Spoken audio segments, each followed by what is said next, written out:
Okay, hello everybody. This is a seminar with Professor Randall Wray.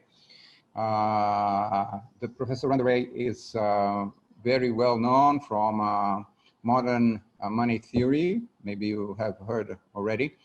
And also is maybe the most important and influential writer on Minskian idea. He has a wonderful book on Minsky called Why Minsky Matters. So we are, this is part of a seminar of the International Political Economy in Federal University of Rio de Janeiro. I'm Professor Ernani Torres. I am at the graduate program on International Political Economy at the Federal University of Rio de Janeiro. I've been a professor for long, and I have also been the chief economist and staff of the National Bank for Economic and Social Development in Brazil for more than 30 years. So it's a pleasure to be here today with Professor Wray, Daniel, and Rafael doing this conversation on modern money theory. And we'll be talking to Professor Ray. I'm Professor Daniel Conceição. From the Federal University of Rio de Janeiro as well. I teach macroeconomics at the Urban Planning Institute and in the program for public administration for social and economic development. And I've been a student of Professor Wray at UMKC, the University of Missouri in Kansas City, but also for many years, even prior, the reason why we all began to follow Professor Wray was really his unique perspective and his leading views on modern money theory and issues regarding public spending, especially, and ways to address economic problems by using sovereign money issuing powers to do so, and especially in the with the pandemic, right? And at this very moment when many governments seem to have realized that they can spend by creating money, the ideas of modern money theory have become a lot more popular, and also the resistance to them, right? As soon as modern money theory became very relevant, the critics became also very aggressive. So in this sense, it's very useful for us to have Professor Wray here to talk to us about his ideas and possibly help us advance some of the debates in Brazil. With that said, I also thank Ernani and Rafael for doing this with us. And Professor Wray, if you want to give us your opening statement, and then we'll go from there. Thank you, guys. Okay, yeah, so I'll quickly summarize what modern money theory is, or MMT for short. It provides a framework for analysis of sovereign currencies, and that is for national governments that issue their own currency. And there are 4 requirements that identify a sovereign currency. The national government chooses its money of account.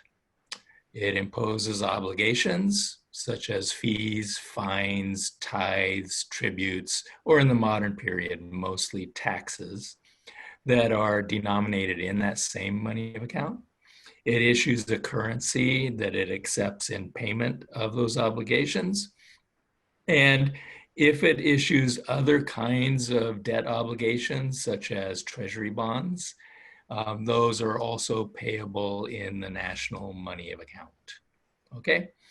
Now, from that, there is a 5th constraint that we would apply, and that is that the government does not peg its currency to gold or to a foreign currency. And the reason for that is that if you peg your currency, really your obligation is to deliver whatever you peg to. If you're on a gold standard, all of your promises to pay are convertible to gold. So really, you have to get the gold to meet your obligations. The same would be for a nation that dollarizes.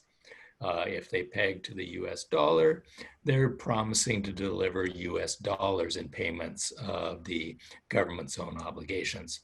That can reduce policy space. And so to maximize your domestic policy space, you need to float your currency, okay? And if people are interested, we can get into that in more detail because, of course, there are lots of countries today who try to peg their exchange rates. And in the past, gold standards were common for about a generation at the end of the 19th century. So now what difference does this make? And so we argue a sovereign currency issuer does not face a budget constraint as normally defined. And I can get into that in a little bit. They cannot run out of their own money.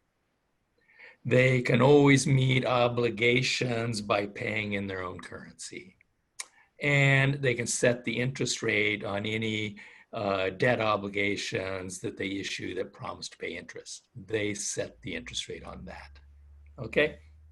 Now, it's kind of funny because before the pandemic hit the world, MMT had managed to finally get into all of the news.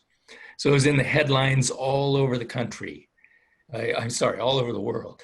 In January and February, there was sort of a big spike in interest. And every policymaker, central bank, finance minister in the world had to come out and criticize MMT and say, we would never adopt MMT. Okay, I mean, every country did this. The US Fed did it. The Bank of Japan did it, which was pretty ironic given the size of the debt ratio that was approaching 250% of GDP. Oh, we would never adopt MMT. We are fiscally responsible. So anyway, they were all saying that what MMT says is that the central banks should just fly helicopters around and drop money. And the central bank should finance runaway government deficit spending. That's MMT, okay? Now, as I'll explain, that is not MMT, okay? MMT is a framework for analysis. It does not argue for helicopter drops. It does not argue for central bank financing of government spending in any manner that it isn't already doing. So anyway, they labeled us as crazy. In March, every one of them who had come out against MMT adopted MMT, supposedly. They all started helicopter money drops. The Trump administration sent checks to everybody, including me. And all of this was financed, supposedly, by the Fed. And so immediately they all said, well, okay, we're going to adopt MMT now. So suddenly with the pandemic, they all said we're adopting MMT. And they interpreted it as printing up money and just mailing out checks. And central banks spending huge amounts to buy financial assets and so on. But of course, they say this is temporary. It's only as long as the pandemic lasts. And then we're going to return to fiscal responsibility. This is what they all say. So we saw all this as pretty hilarious because MMT is not about dropping money from helicopters. It's not necessarily advocating any change in the way that treasuries already spend. We never advocated quantitative easing, for example, in which central banks went out and bought trillions and trillions of dollars of government bonds and mortgage-backed securities and so on. These kinds of operations are not MMT. So let me turn to what we actually say. So we say that the current procedures that are adopted by the rich nations, but also by Brazil, are already adequate to finance government spending. And those procedures involve the Treasury or the Finance Ministry, the central bank, and private banks. And those procedures have been developed over, well, in the case of the United States, since 1913, which is when we established the Fed. And the Fed and Treasury, over the decades, have refined their procedures, and sometimes they have changed them and made major changes to them to make them operate more smoothly. But they have created procedures that allow the Treasury to spend up to the budget that is approved by Congress and signed by the president, period. The Treasury never runs out of money. The procedures adopted are sufficient to deal with the budgets in normal times and in pandemics, okay? And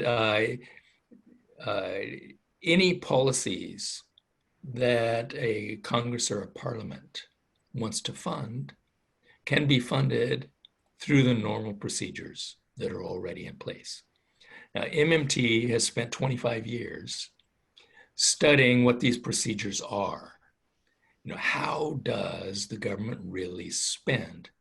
And it might sound strange to the listeners that no academic economist had any idea how this was done back in 1996 when we started, okay? And so we have, learned how governments really spend. We began with the US, and then we did Canada. And then over the years, we've added other countries like the UK. And we have produced students, Brazilian students, who studied how Brazil does it. And it turns out the procedures are just about identical everywhere.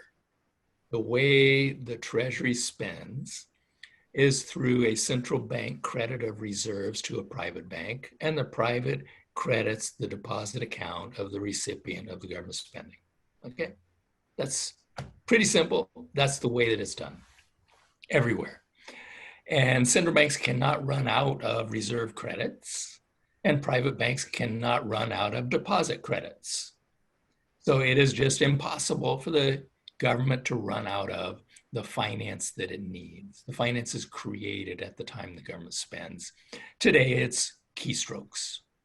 In the distant past, governments issued tally sticks in Europe, wooden sticks with notches on them. That's how they spent. And later, they spent with paper money. They just print up paper money and they spent it. They collect the tally sticks in tax payment. They collect the paper money in tax payments. Now,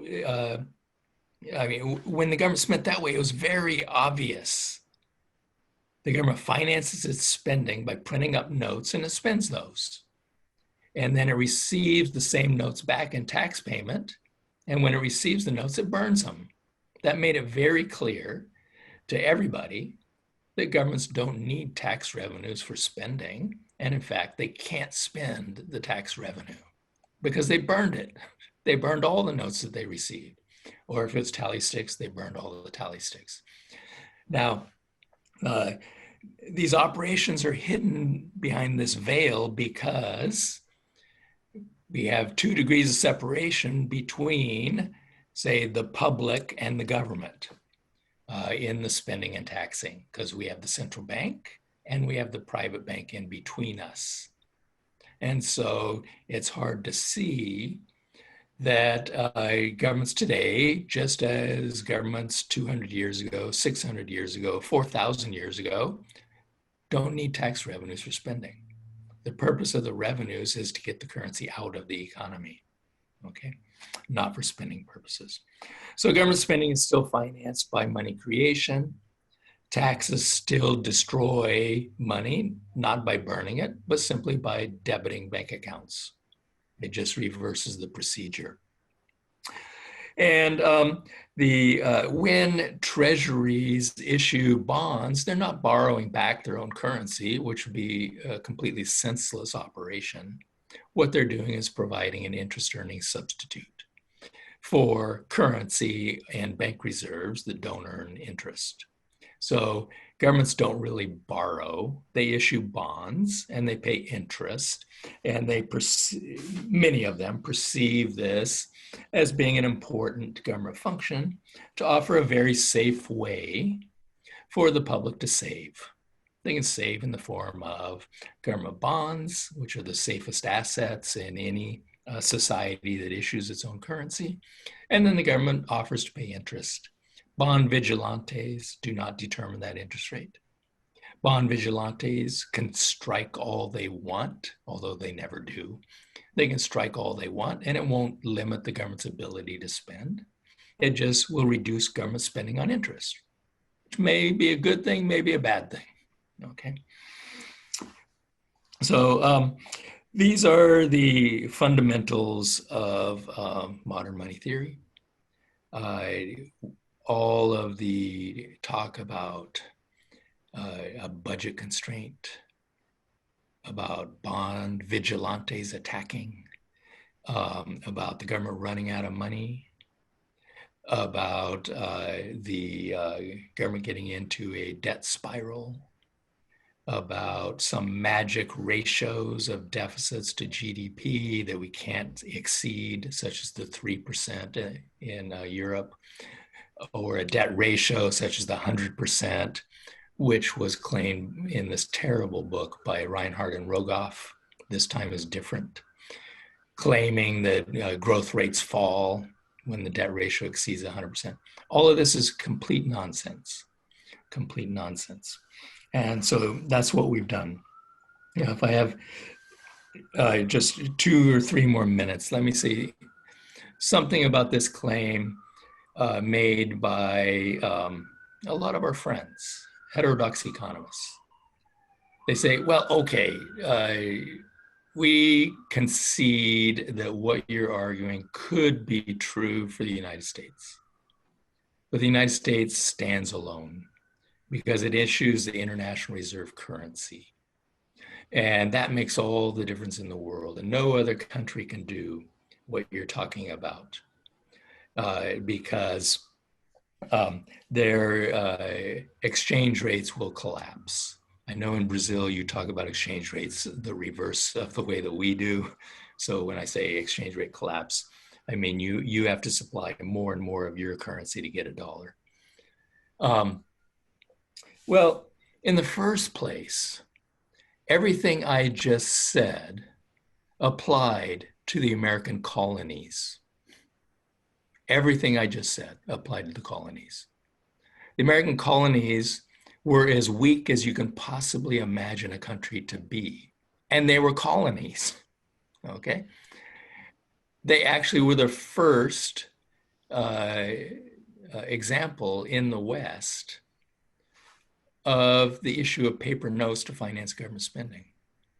Okay, and they clearly understood what they were doing when they issued the notes to finance their spending, because they imposed a tax at the same time that was payable in those notes.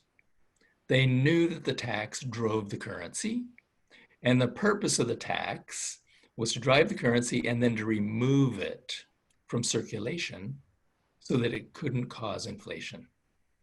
They called them redemption taxes. The currency is redeemed in tax payment. They completely understood this, okay? And just as it applied to those colonies, it applies to countries like Brazil. Now, why do the heterodox economists in Brazil and in other non-US countries worry so much? So here is the line of argument that they take. Look, if we told our policymakers what you are telling us about MMT, that you can't run out of money, what's the first thing they're going to do? They're going to start spending, okay? And that spending is going to cause inflation.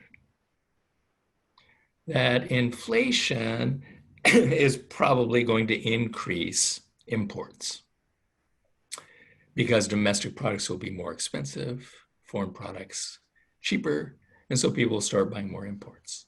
the combination of the inflation and the increase of imports is going to devalue the currency. Again, that means takes more of yours to buy US dollars. And the devaluation is going to increase the inflation. Okay.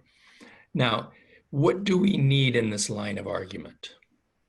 Okay, first, we have to accept the view that politicians just naturally want to cause inflation. Now, I've met lots of politicians. I have yet to meet even one who wants inflation. Politicians are scared to death of inflation. I would say irrationally, because as economists, we know that you don't really get much negative consequences of inflation, but politically, inflation is very dangerous, and politicians know this. Okay, second, you've got to believe that more government spending inevitably leads to inflation. Okay, but what would that require? It requires that your economy is at full capacity use. Okay, or that there is something different about government spending as compared to private spending. Because if their fear was that any more spending is going to cause inflation, they ought to fight private spending too, okay? Just as much as they're fighting government spending. Because as Stephanie Kelton says, you know, cash registers don't discriminate, okay? They don't say, well, hold it, that money you're spending came from the government, we're not going to sell to you, okay? Or preferring private spending over government spending. They don't care whose spending it is, okay? If government spending is going to cause inflation, private spending is likely to cause inflation too. And your problem is that you don't have excess resources. Now, just as a matter of fact, that rarely happens, okay? Outside of major wars, the rich countries rarely come close to full capacity use, okay? So you've got to assume that you're already at full capacity. And if that's true, then more government spending could cause inflation. But if you have excess resources, if you have unemployed labor, there's no necessary inflation danger of employing it. Okay, the third piece of the logic is that inflation and increasing imports will devalue your currency. Okay, well, that's all based on the orthodox approach to exchange rate determination. And there are several competing models, orthodox models of exchange rate determination. And none of them works, okay, by the admission of orthodox economists. None of the orthodox models are able to explain exchange rates in the real world. None of them are able to predict exchange rate movements. None of the variables that are supposed to determine exchange rates are actually closely linked to exchange rates, okay? They admit this. Alan Greenspan was asked about that. You know who Alan Greenspan was, the chairman of the Fed, far right-wing, free market economist who said, you know, we've looked into this. None of the models work. There are no models that predict exchange rate determination. Now, why is it that all the orthodox models fail? Because they're all based on supply and demand, with exchange rates determined by trade in goods and services. That's why they fail, okay? As simply as possible. And why is that? Well, because in the real world, the foreign currency markets are dominated by financial transactions. 90 to 95%, and probably even higher than that for major currencies like the US dollar, are financial transactions that have nothing to do with trade. okay? And that's why a country like the United States can run a current account deficit for decades without the exchange rate moving, okay, because of the trade deficits. Or Japan can run current account surpluses for decades without the yen rising in value. Now, I'm not saying that the US dollar or the yen don't move. They do move, okay?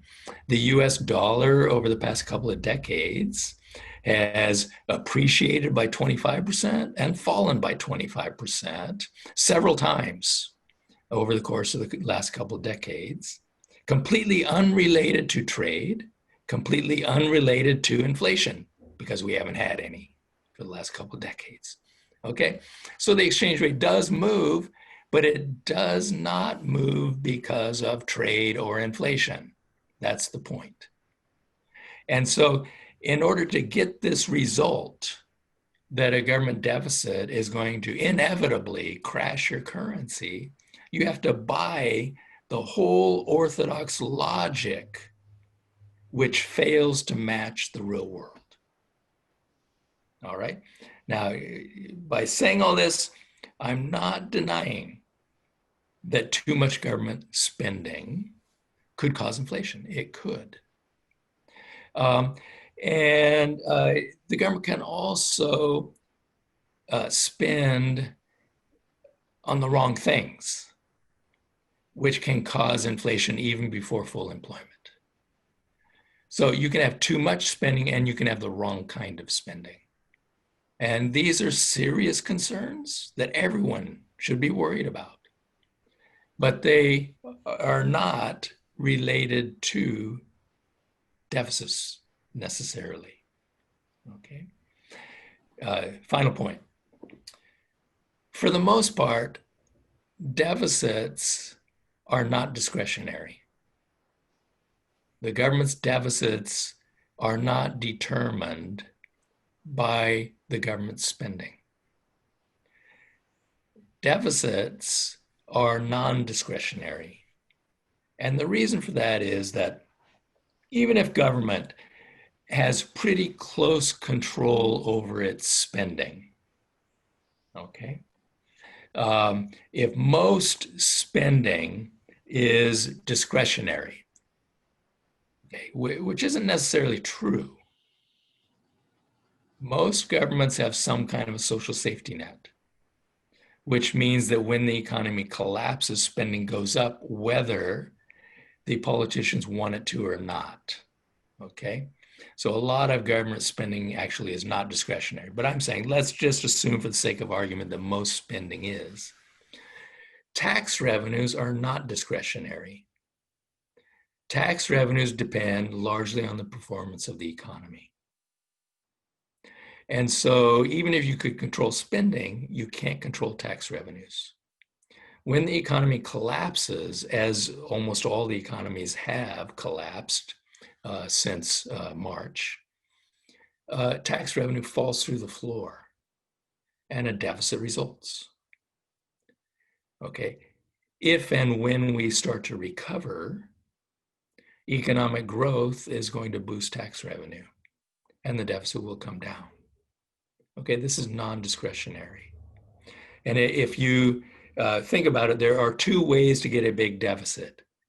One way would be through some massive spending program, such as when you prepare for World War II. Okay, you're going to massively increase your spending, which we did in the United States. Okay, and you could say that is a good deficit.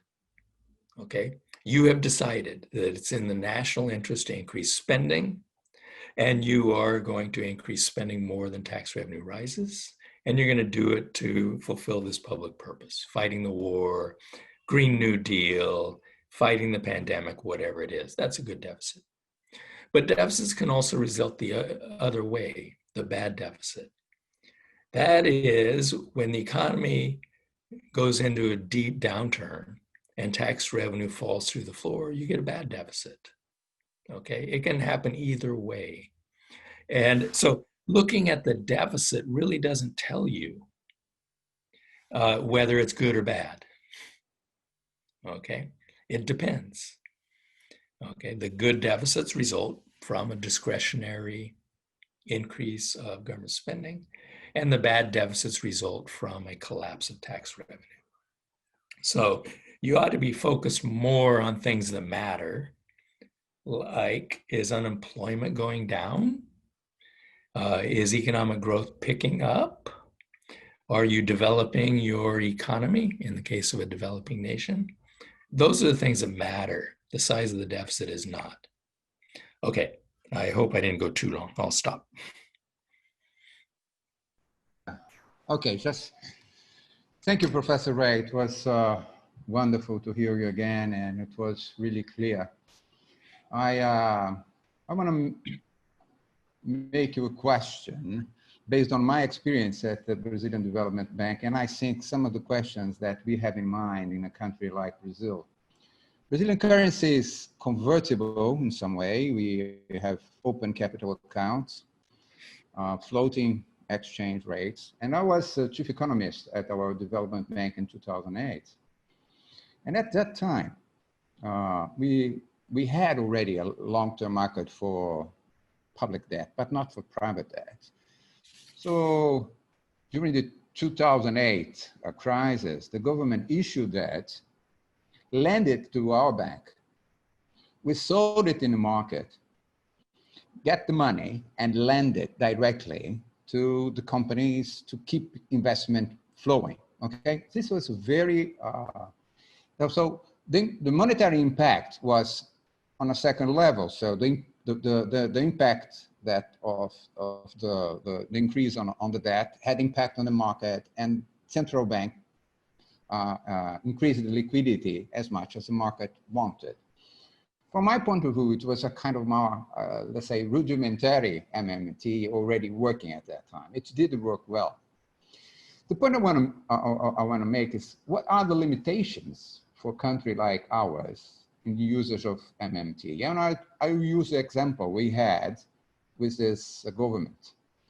Later on, in 2014, the government at that time decided to use some of those measures to help, let's say, elections. There were general elections coming on. The president, she wanted to be reelected.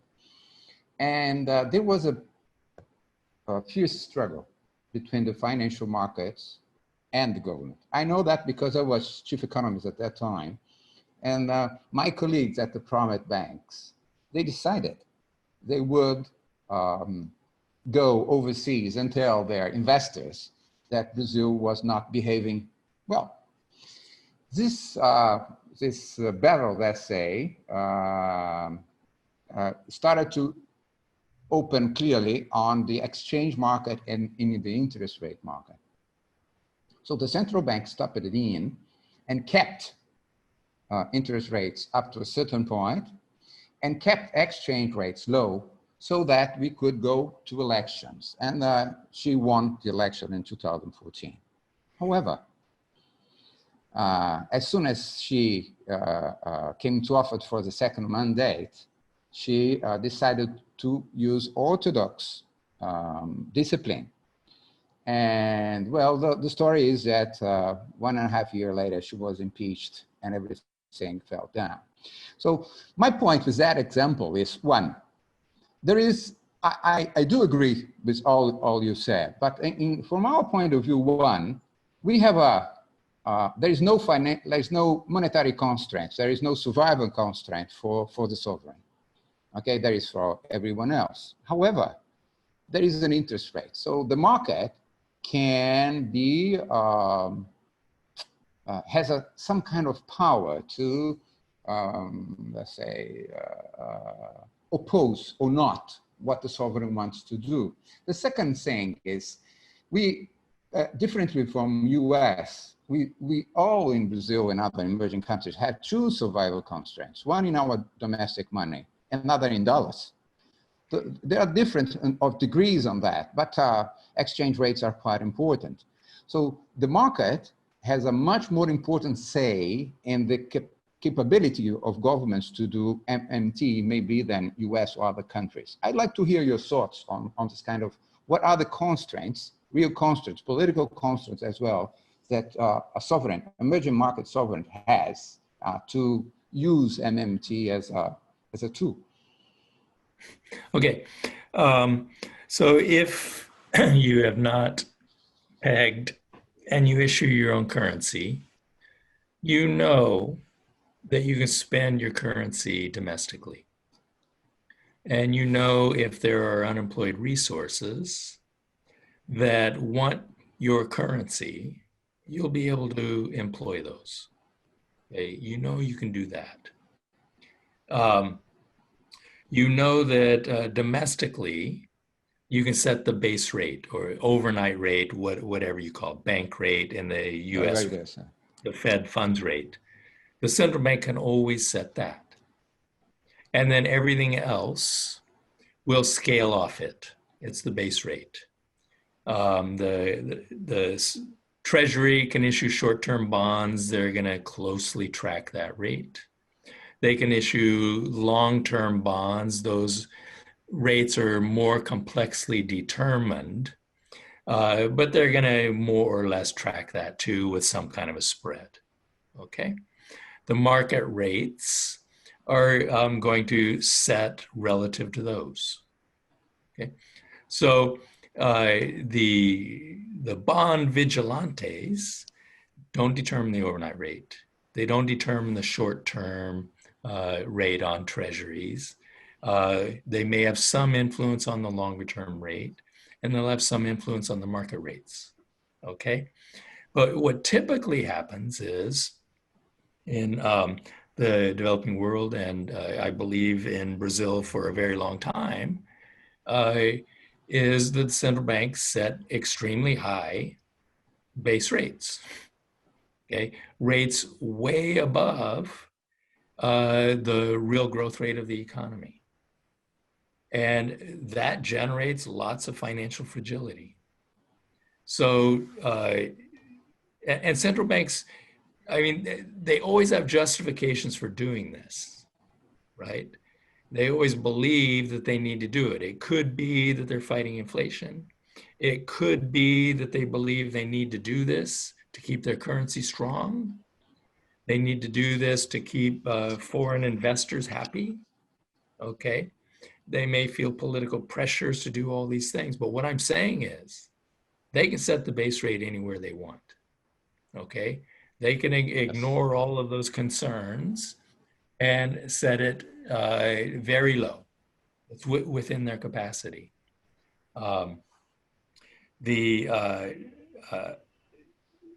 Capital controls are another way to try to deal with foreign investors, and the possibility that they can push policymakers by threatening to leave.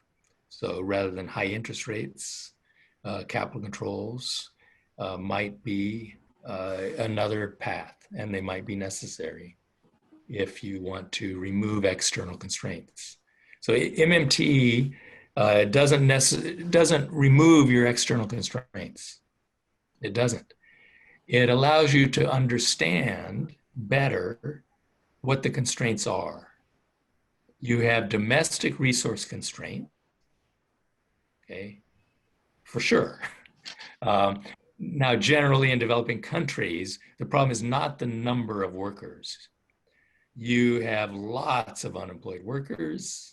You have lots of workers in the informal sector who are working below their ability, skill level, educational level. So the problem isn't numbers, but the problem could be the kinds of skills you need, okay? But it allows you to figure out that, that is the problem. The problem is not that the government can't afford to hire them, okay? The problem is that they can't find the workers they need to accomplish whatever the public objectives are. And so maybe you will need more training and so on. And on the external constraints, it allows you to see that you're still determining your interest rate, okay? You have the capacity to have a lower one if you want to. You may still choose to have the high interest rate, but at least you understand it's your choice. You will understand that the Treasury or Finance Ministry does not have to issue long-term bonds, doesn't have to issue even short-term bonds. You can leave reserves in the banking system. You can choose whether to pay interest on those. In the US, as I'm sure you know, we didn't pay interest on reserves until after the global financial crisis hit. So we started paying interest on reserves. We choose what interest rate to pay. So what I'm saying is that there are two decisions you make. One would be, you could say, hey, we're not going to issue bonds anymore. Okay? Forget the bond vigilantes. We just won't issue them. We will just leave reserves in the banking system. And then second, you can decide whether to pay interest and what interest rate you're going to pay on those bonds. Strictly a government decision, bond vigilantes do not enter at all, except through the political mechanism of trying to influence the central bank to get what they want. Okay? So we're not trying to claim MMT solves all your problems. It doesn't remove all the constraints. It helps you understand what the constraints are. And you may still decide to impose them. Okay, you may still decide you want interest rates of 30%. Okay? You may want to keep your exchange rate up. Okay, and you believe you can do that by catering to international bond markets. So, but it's your choice, and you realize what you're doing. And then you can analyze the costs and benefits of doing that. I think usually you're going to find out. I mean, you sit down and tally up the costs and benefits. I think you're going to decide, you know, the costs of really high interest rates, the costs of keeping your exchange rate up are too high because of the resulting levels of unemployed resources domestically, but maybe not. It's a, you know, it's a policy decision. So I think that's all that we can do with MMT. We can tell you how to increase your domestic policy space, but it doesn't remove all the constraints, and it doesn't necessarily change the politics. It just changes the understanding. Thank you. Just a second. Danielle. Yeah, I'd like to get back to this idea that the financial sector may somehow prevent a government that spends by creating money from being able to do so. And perhaps there's an important difference between the kind of stuff that well, let's call them financial vigilantes, right? Because really they can act on many other markets, including the exchange rate markets, the foreign exchange markets. But in a sense, the idea that they can somehow organize themselves and move away from particular markets, and in that sense causing price fluctuations that are undesirable, right? I think the argument that they can do that in the treasury debt markets is a little bit overblown, I think. And we've been looking at this happening since the beginning of the pandemic, right? When the whole narrative that is created regarding the supposed risk of fiscal crisis and eventually insolvency for the state is used in a way to stress the longer rate markets, right? The long debt markets show raises in the interest rate a little bit. And this has happened in the beginning of the pandemic and then again recently. But the overall tendency has been for the rates to fall. And that's easily explained, right? The very increase in reserves, in liquidity, has been it's been raining liquidity into financial markets because the government has been spending so much and there's been a collapse in tax revenues. So that by itself already pushes rates down, right? And there's also a reduction in the overnight rate, the referential rate, the basic rate, the Selic rate in Brazil has been kept very low, has been pushed down many times over by the central bank, by the monetary authority. And in that sense, that also pulls the other rates towards themselves. And that's because it is always possible for a government that is able to create money to solve deflation, right? So when it's the price of debts, and they could do that with private debts too, right? That's what QE allows them to do. The government can also stop deflation of private debts. In that sense, they can also keep interest rates from rising in all markets. But they obviously have been doing that just naturally, just because of the deficit spending and because of the Selic rate being kept down. They've been doing that for the long-term debt markets in Brazil as well.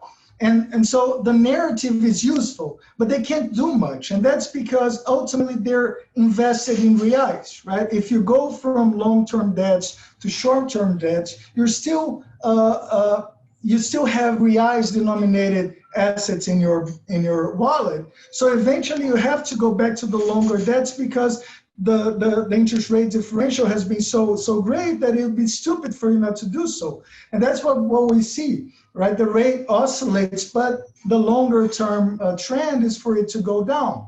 Now, the other kind of attack is harder for us to deal with, which is on the foreign exchange markets. And in that sense, yes, we need to be able to face those, because then they really do move into assets that are non-reais denominated, and they could cause an exchange rate imbalance that could be inflationary. And that is why we need our reserves, our foreign reserves, to be sufficient for us to deal with these kinds of attacks. But even then, I tend to believe that it's also a way of, they stress the markets, they cause prices to fluctuate, but ultimately the differential becomes so great that the incentive for them to come back is still there, right? So I still think that the narrative is more, is less powerful than it seems to be. There's a threat of them saying, well, the government will go bankrupt and will go away, but they never do, right? And so, and also that doesn't mean that we should accept the lying narrative, right? Because if they're saying that they need to go away because the government will go bankrupt, the first thing we need to do is to show that the government will never go bankrupt. So my issue for you guys would be, first, this one. If there's really an increased difficulty for us to deal with this exchange rate movements, as opposed to other movements that are way easier for you to address, because they mean, right? And to finalize, the exchange rate movement is hard to deal with because it is an inflationary movement, right? So that is the one time when we have difficulties. It's when you can't solve an issue by spending more, by creating more money. Because the other issues that are deflationary issues, you can always address, right? So if the interest rate is going up, you can always get it to go down because you need to inflate the prices of debts. But if the exchange rate is going up, right, if the price of foreign currency is going up, then we need to have other solutions.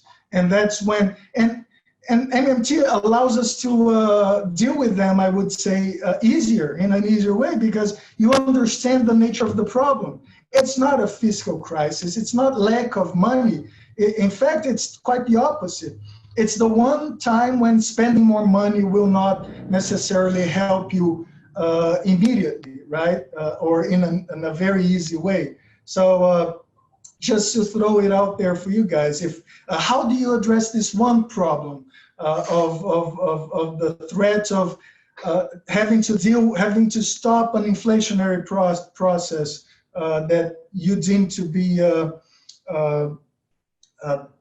undesirable. And I think Professor Wray has addressed this a little bit before, but I would like us to just make sure that we understand that this is a different issue as opposed to all others. Right? All others can be solved by spending more. Would you agree? Or? Well, I think, look, I'm not a development economist, but it seems to me that understanding domestic fiscal and monetary policy will help you to focus on long-run development. And that is the way to protect yourself from inflation pass-through of your exchange rate. So I said, in the United States, our exchange rate fluctuates 25% either direction. I think Australia, it fluctuates far more than that. And they just handle it. They accept it. That, okay, oil prices are going to go up a lot because the Australian dollar has fallen relative to the US dollar. And that the higher oil prices are going to slow down the economy. So what do we do about that? Do we cut government spending? No, of course not. You increase government spending. That is the time to hire people to engage in public works projects. So that's how they deal with it.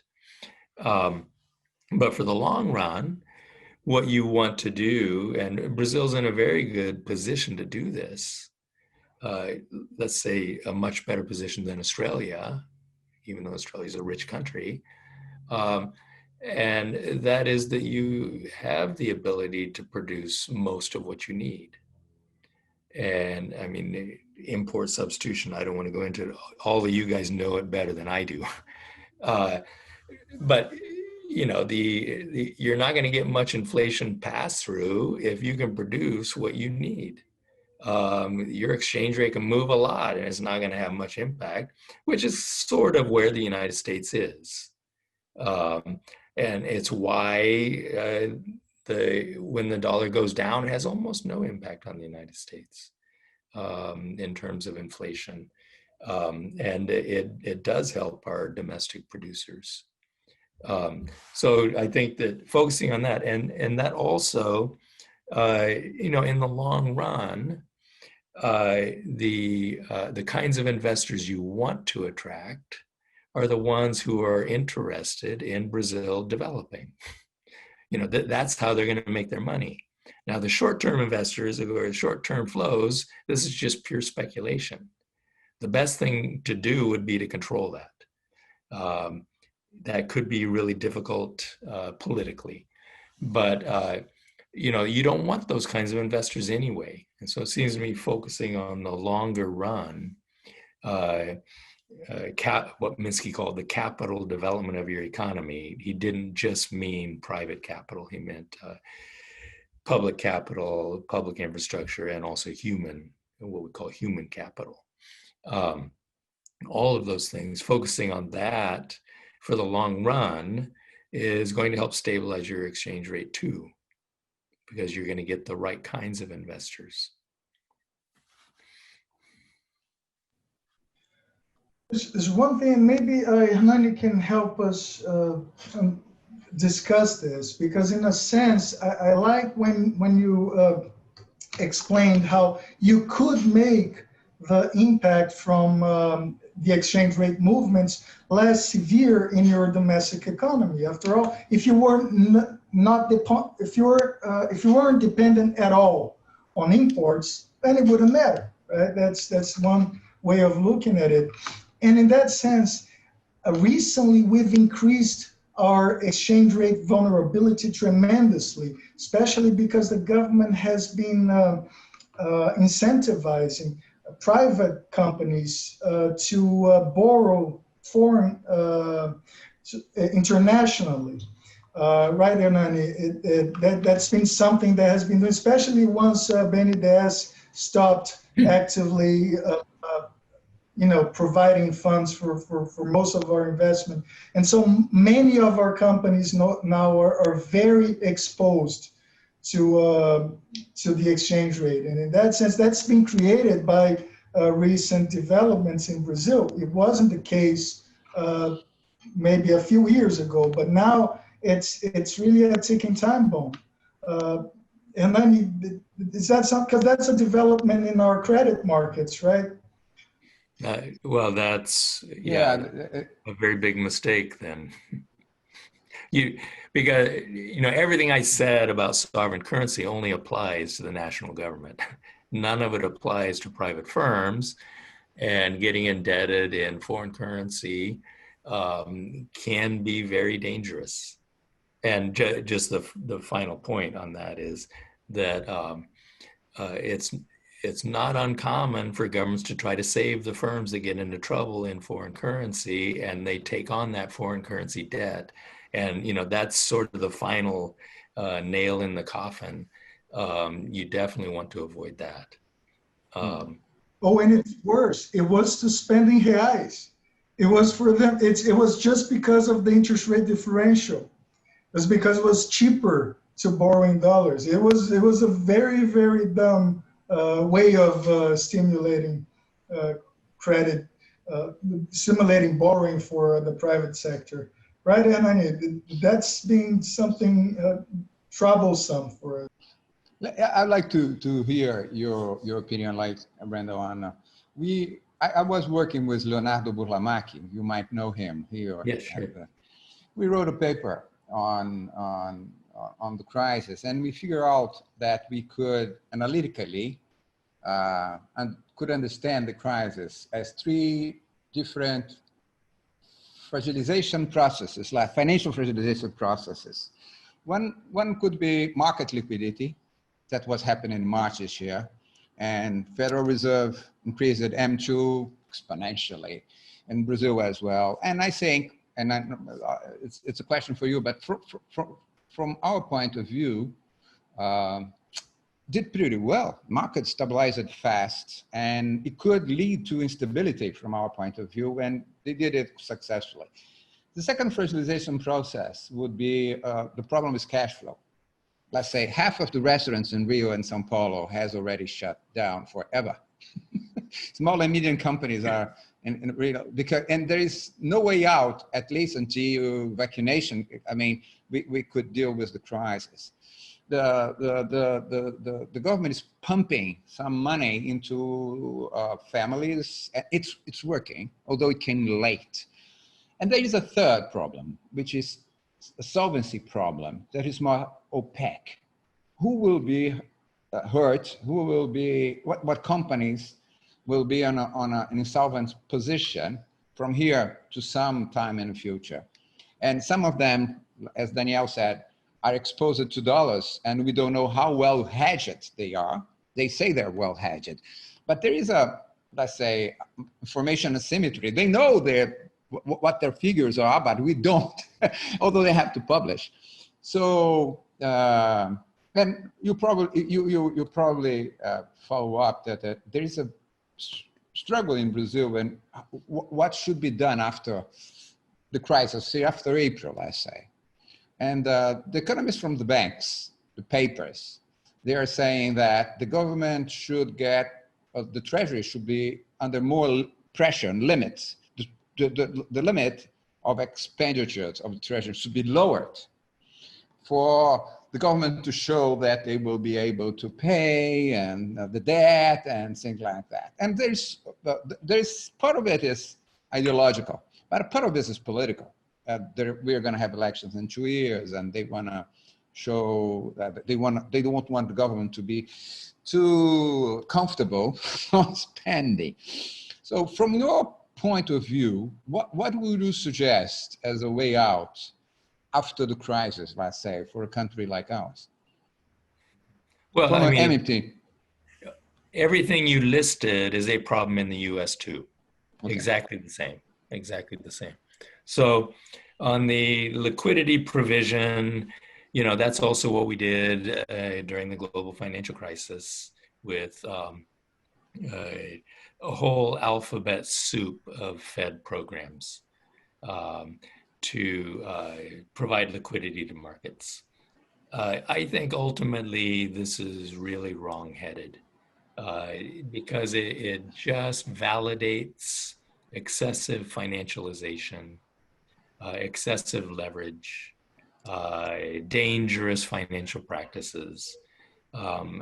Instead, I would take the opportunity both in 2007 and now, take the opportunity to downsize finance, to reduce the role of finance in the economy. That's what I would do.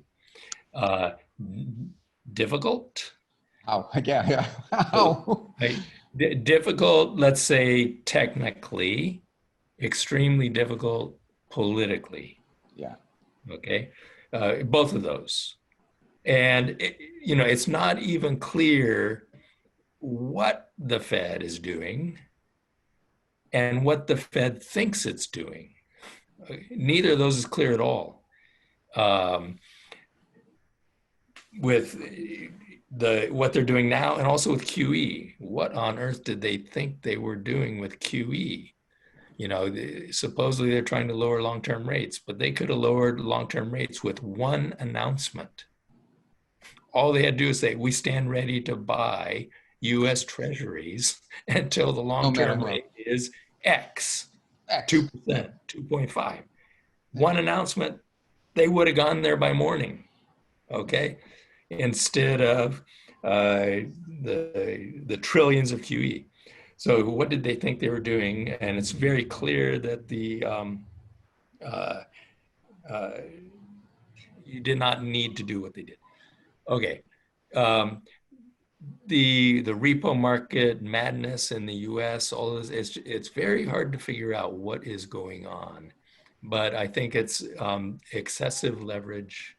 It is rehypothecation. In other words, using the same financial instrument many, many times as the collateral.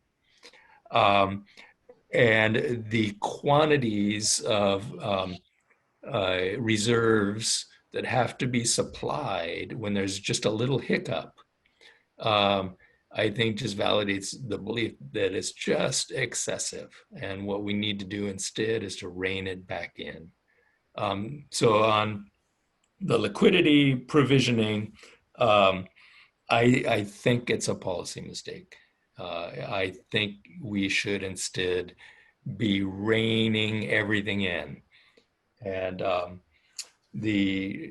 focusing on the real part of the economy, which has been left behind in the US, and I'm sure the same in most countries.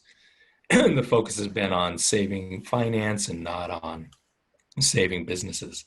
Now, in the US, we have had supposedly a small business program where most of the funds went to big business.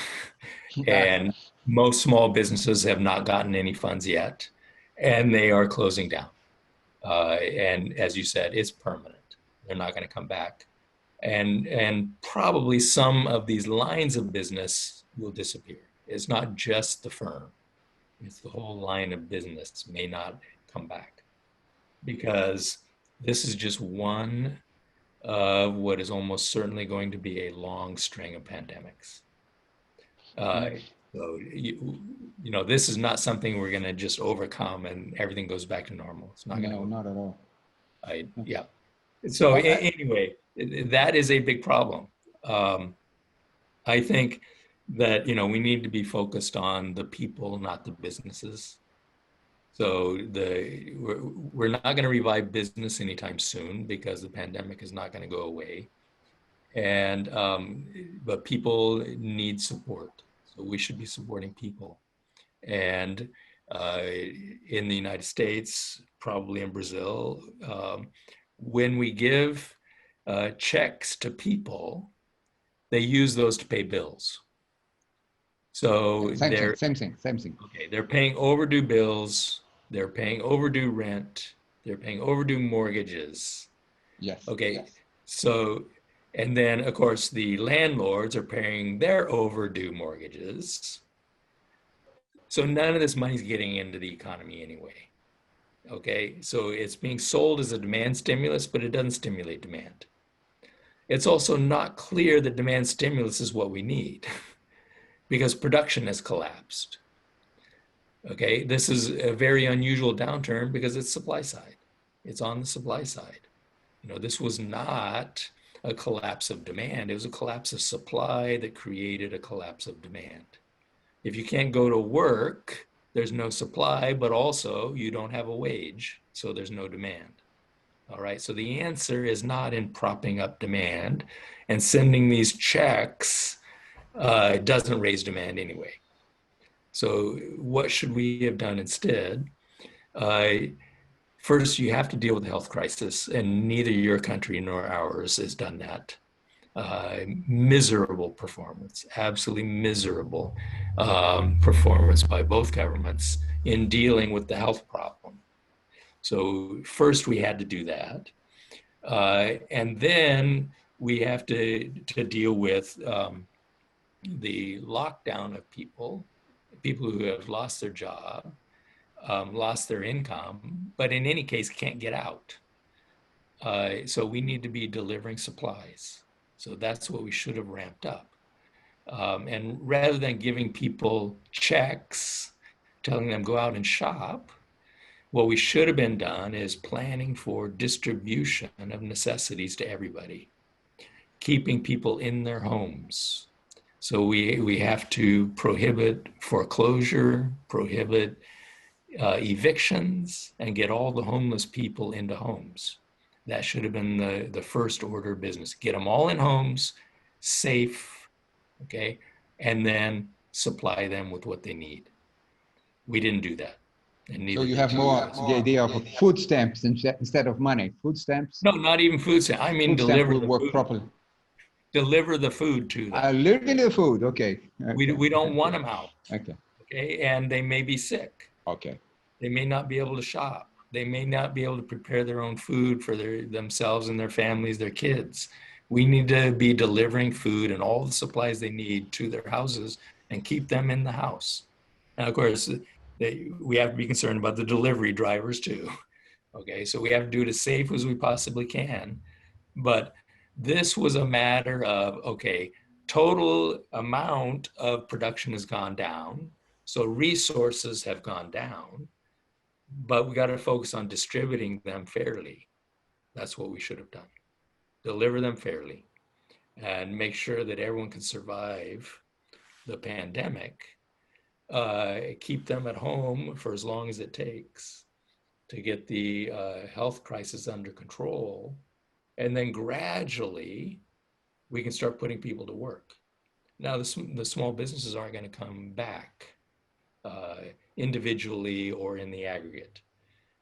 So we need to put them to work. Well, how do we do that? That's the job guarantee. We put them to work in the public service, serving communities, serving people, serving the environment. So we enact a universal job guarantee and we gradually start recruiting people into that. So some of those deliveries will be done by job guarantee people, okay? And some environmental problems can be tackled right away, where it doesn't involve, groups of workers working close together. You can start putting people to work on environmental projects.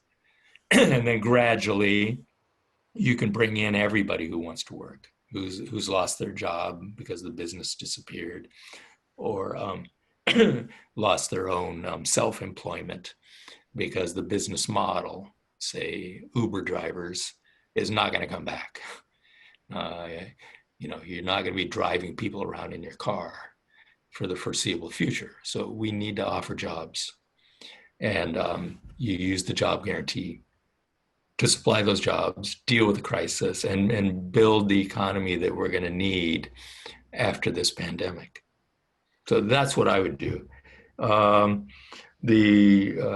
Solvency and hedging. Hedging doesn't work, and the reason is because your counterparty fails. That's what happened in the global financial crisis. Every one of the U.S. banks was hedged, absolutely hedged. Okay, and they all would have failed. because their counterparty was another bank, whose counterparty was another bank. Sure. Okay. Or AIG, even worse. AIG, yeah. who had no counterparties. Okay, and no reserves to cover losses. So hedging doesn't work. In a global crisis. Well, that's the government provides the hedge. What? Well, that's the government provides the hedge. Yeah. In a global financial crisis, only sovereign government debt is good collateral. Nothing else is good. Nothing else. And even in the global financial crisis, even U.S. Treasury bonds took a haircut just because the uncertainty was so great. No one was really worried the federal government was going to default. It was just, can we trust the person who says they have government bonds? We don't know. Do they really have them? So even government bonds took haircuts. So yes, when the crisis hits, hedges, unless they are government bonds, are no good. Yeah. Oh, finally, you did ask about the budget limit. Of course, that's exactly the wrong thing to do, because the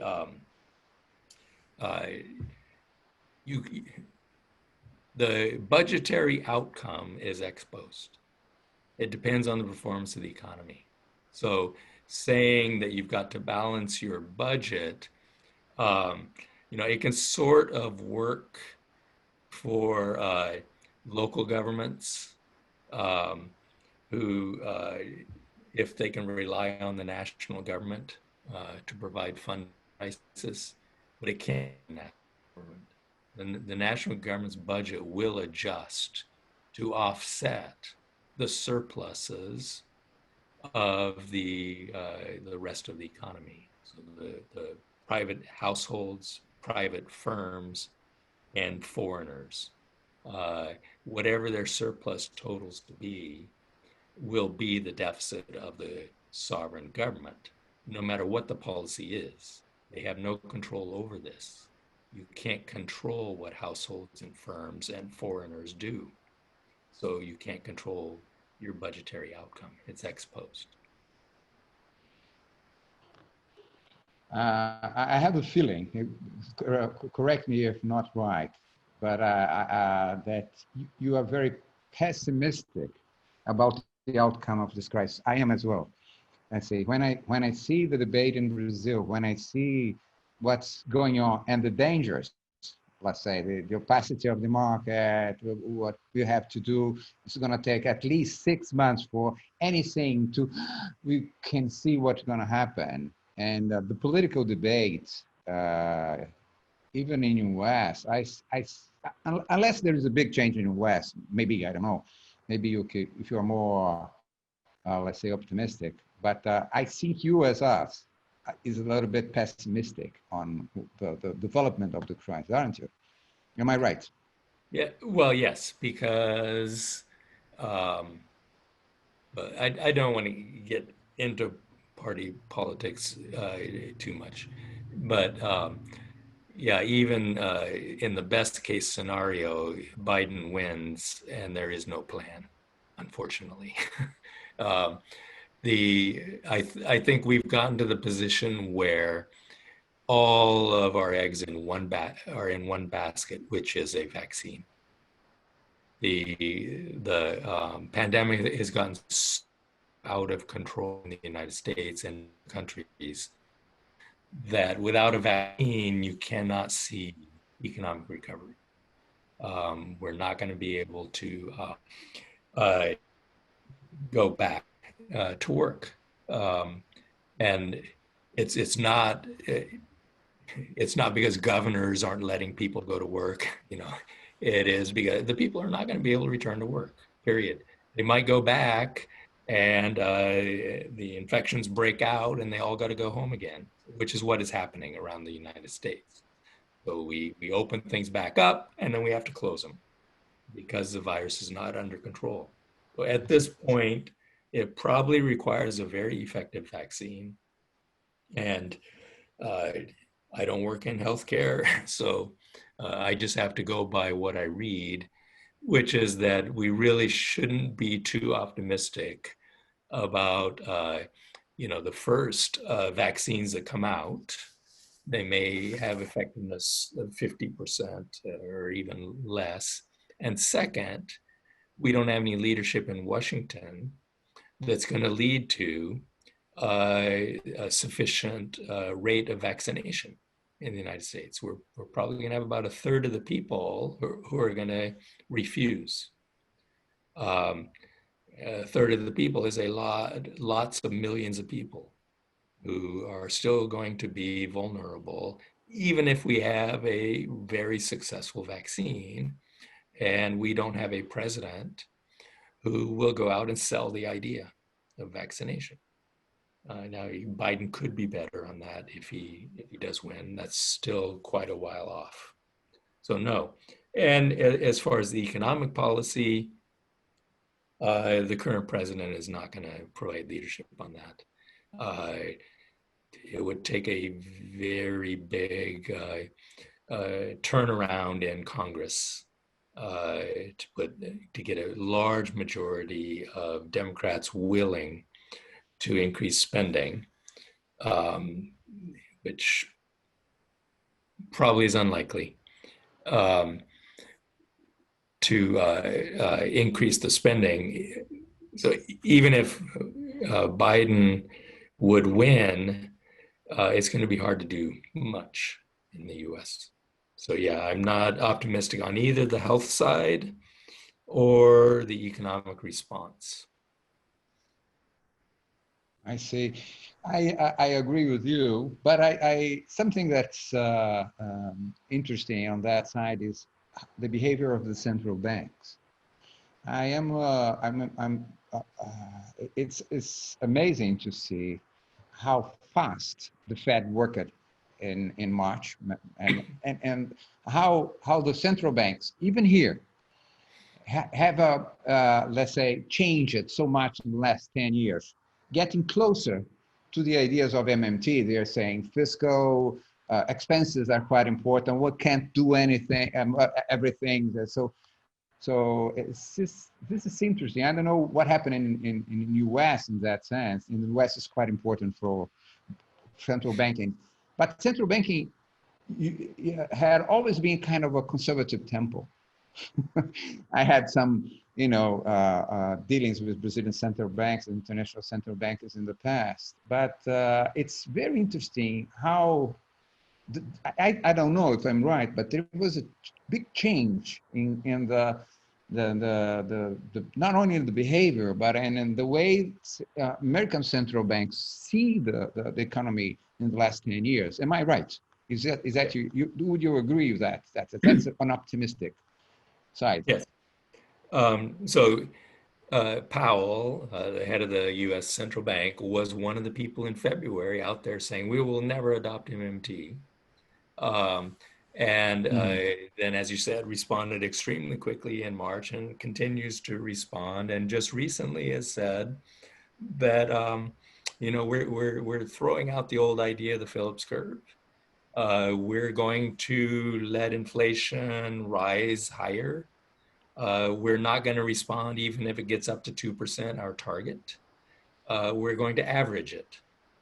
And so it's got to stay above 2% to get the average up before we're going to raise interest rates. Okay, that's very different from what they did before, when they started raising rates as soon as they thought that they wouldn't kill the economy, they raised rates. Okay, on this argument that we got to get rates back up to normal so we can lower them later when the recession hits. So there's no more talk about this. That's gone. It was the stupidest idea I ever heard a central banker make, but they all made that argument.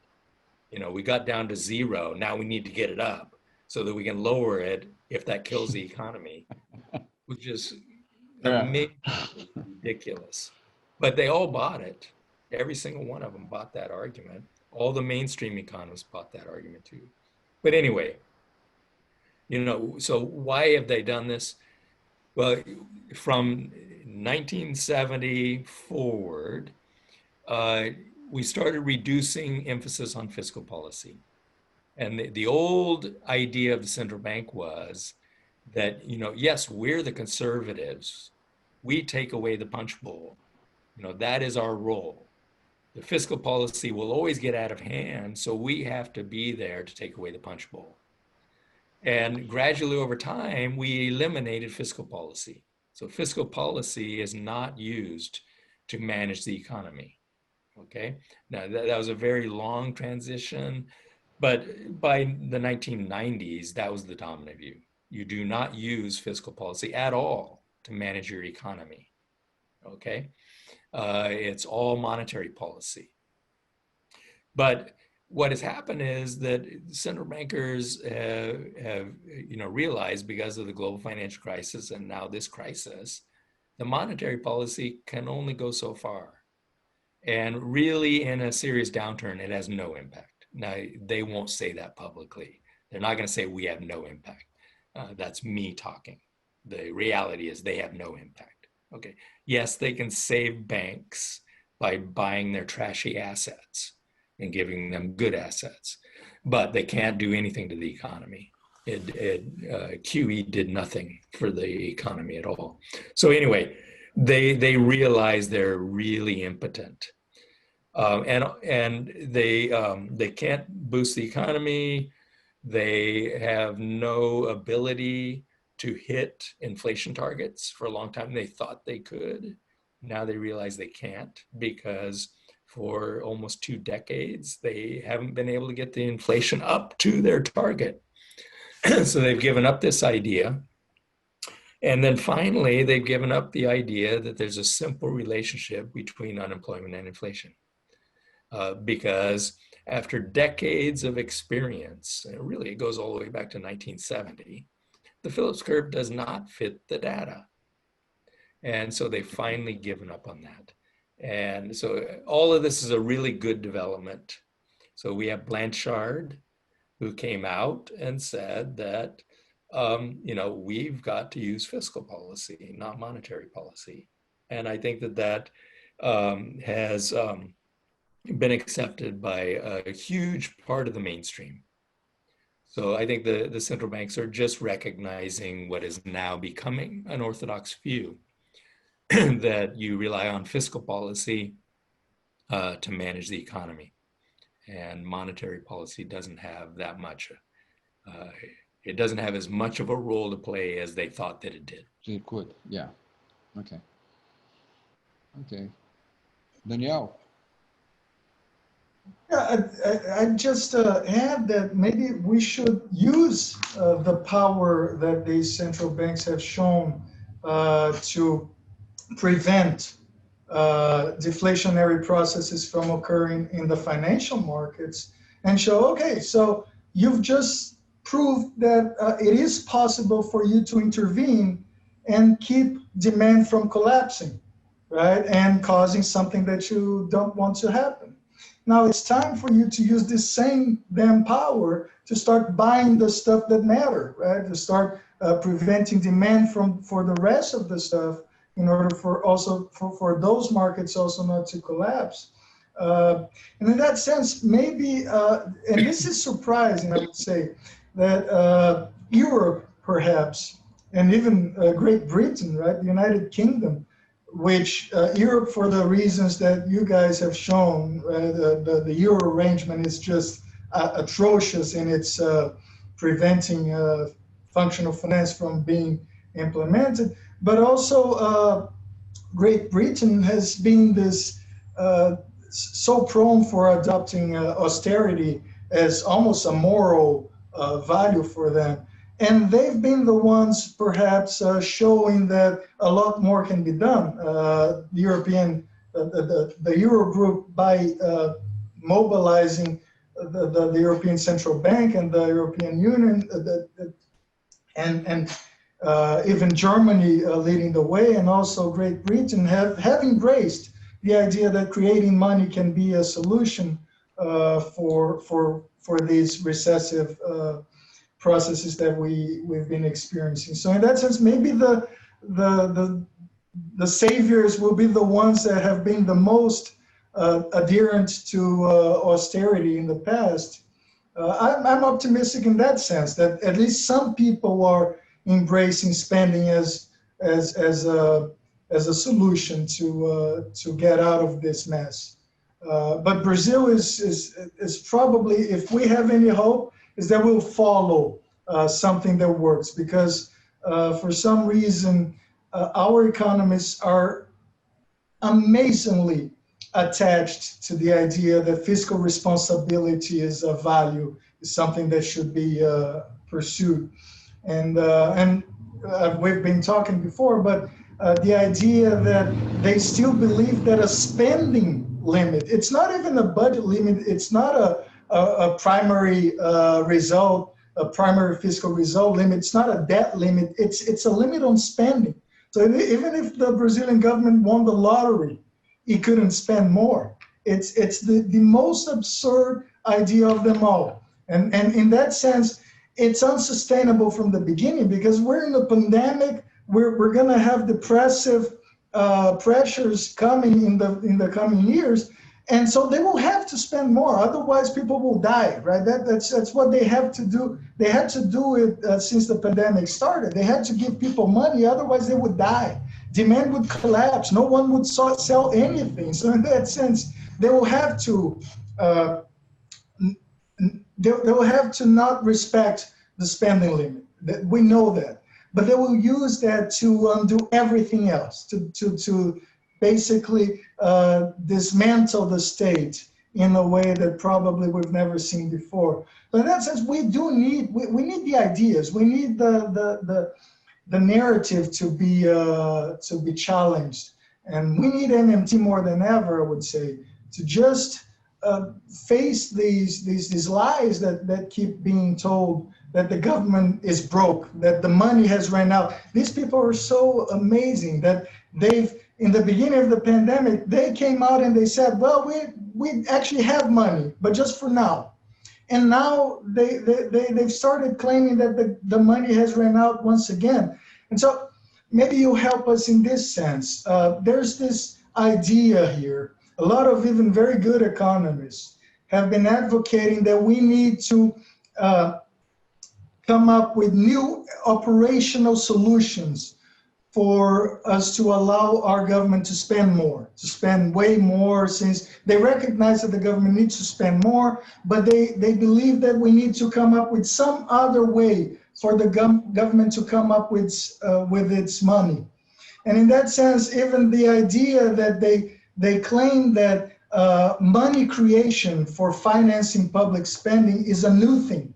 It would be an innovation if we allowed the central bank to give money, to supply money for the federal government for it to spend. And this has been something very popular in the minds of very good economists, that we need somehow to invent a channel for the central bank to provide the money. So it'd be very useful for us to explain, and if you could do that, how is it that the governments already have the operational tools to do that? And if that's the case, then the only constraint, it's not operational, it's legal. Right? The government can spend anything that it wants if it's legally authorized. So how is it that governments come up with the money for them to spend once more? I know we've addressed that in the past, but can we stress that we don't need a new solution to operationalize it? Yeah, it's, I think first, it's sad commentary on parliaments and Congress that central bankers have become more left-wing and are, willing to spend money, and are, say in Britain, what they've done is just essentially allowed the Treasury to run overdrafts on the central bank. And that is not necessary at all, but that is the one gimmick that I think makes sense. It makes it very clear to people that you know, people can have overdrafts at their banks. You know, why couldn't the Treasury have an overdraft at its bank, which is the central bank? It eliminates the fear of bond vigilantes because you don't, if the, some central banks around the world do sell bonds. They sell them only on demand. It says because the Treasury isn't issuing enough, and the market, because the deficit is too small, and the markets say we need more bonds, and so sometimes central banks will sell their own bonds to satisfy the market. And it's very clear why they do it. The market demands a very liquid, safe asset that earns interest. So the central bank says, well, okay, we'll sell you some. So the Bank of China does this. The Fed did it. Australia does it. So you could have the central bank supply the bonds. So that one gimmick, I think, is probably fine. The other kinds of gimmicks I don't like. I wouldn't want the central bank to directly spend. I don't want the central bank to send out stimulus checks to everybody. I don't want them to go out and buy real assets. In Latin America, I went to museums owned by the central bank. You know, this shouldn't be necessary. The fiscal branch ought to be able to run museums and pay for them. You shouldn't have to have your central bank take them over because the elected representatives won't provide the funding that the government needs to run national museums. So I would prefer to have the spending on real stuff and providing employment and providing welfare checks coming from the elected representatives. And I'd like to have that in the budget. So it's, you know, it's very sad when your elected representatives won't, you know, do things in the public interest. They're not willing to spend money to create jobs and to provide needed welfare and social spending, so that the central bank has to do it because your supposedly democratically elected representatives won't do it. That's just sad. So I would prefer to have the Congress or Parliament budget those things and have that come from the Treasury rather than from the central bank. There are other kinds of gimmicks in the United States. We had a proposal to get around, we have a debt limit, not a spending limit. To get around the debt limit, platinum coins. So I don't know if Brazilians read about this.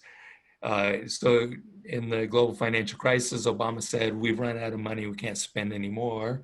So they said, well, actually, you know, it is perfectly legal for the Treasury to mint $1 trillion platinum coins. And you could come up with money that way. And so actually legal scholars look at this and yes, Congress had passed the law to allow this. Any denomination. Obama looked at it and said, this is a gimmick, I'm not gonna do this. And I think that was the right response. So I don't like these, I don't like, people are coming up with parallel currencies to get around the spending limit. Oh, let's create another currency that is not covered by the spending limit and we'll spend in this parallel currency. As long as you also impose taxes in the parallel currency, of course it's going to work. Okay. But it's a gimmick. You know, Okay.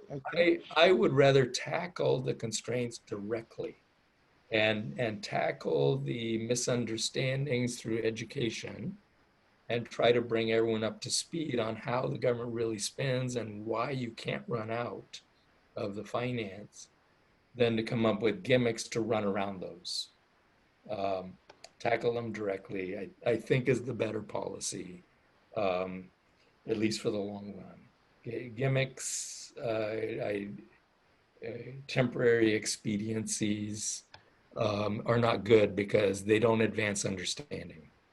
You say, okay, well, we'll use this gimmick right now because of, whatever the excuse is, but you haven't solved the long-term misunderstanding that constrains spending. So that's always been my preference. No gimmicks, explain how things work, and then rely on democracy. And that could be a very long haul. We've been at it 25 years. I can tell you it is a very long haul. Hello? Okay. Oh, you can't hear me? No. There was a break, a small break, unstable connection.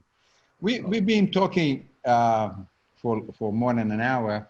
I have one or two questions from my students, but I might write to you, if you don't mind, an email and ask instead of taking longer. Okay, if you don't mind. Okay, I'll do it later. The students can also write me. Okay, I'll let them know. They'll be happy to know that. Okay, thank you. I think it's okay for So I don't know, Danielle, if you wanna ask anything else. Well, yeah, I think we've done enough. There would be other We're topics. taking a lot of him. Yeah. It was a wonderful conversation. We can table them. Yeah, we can table other conversations. Maybe next time we'll talk about the difference between the basic income program, which is the other problem that we have now, is a lot of good people advocating for a universal basic income program as opposed to embracing something like a job guarantee program.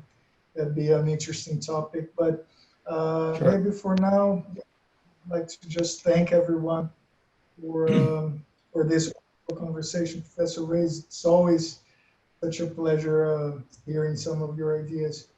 And Hernani, again, very nice talking to you as well. Always learn a lot.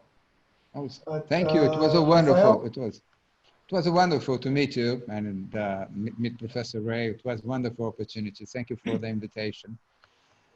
And maybe 2 or 3 years from now, I can come to Brazil again. We'll see. After elections, after general election, then see what happens. No, I mean after the pandemic. Oh no, but after May, I'm optimistic. Vaccination is going to happen and it's going to work fine, even if it's Russian. No, I'm optimistic. Something very scary, that it's the anti-vaxxer movement in the US, which is really sizable. Maybe a lot of people won't. We don't know. You can't underestimate insanity at this moment. I think this is the true crisis that we're facing. It's a collective insanity crisis. There is the herd aspect of immunity. So if 70% is vaccinated, the other will be vaccinated by it's going to work. I'm optimistic. So we'll see. Probably you'll come earlier. You'll have a chance to come earlier. It'll be good.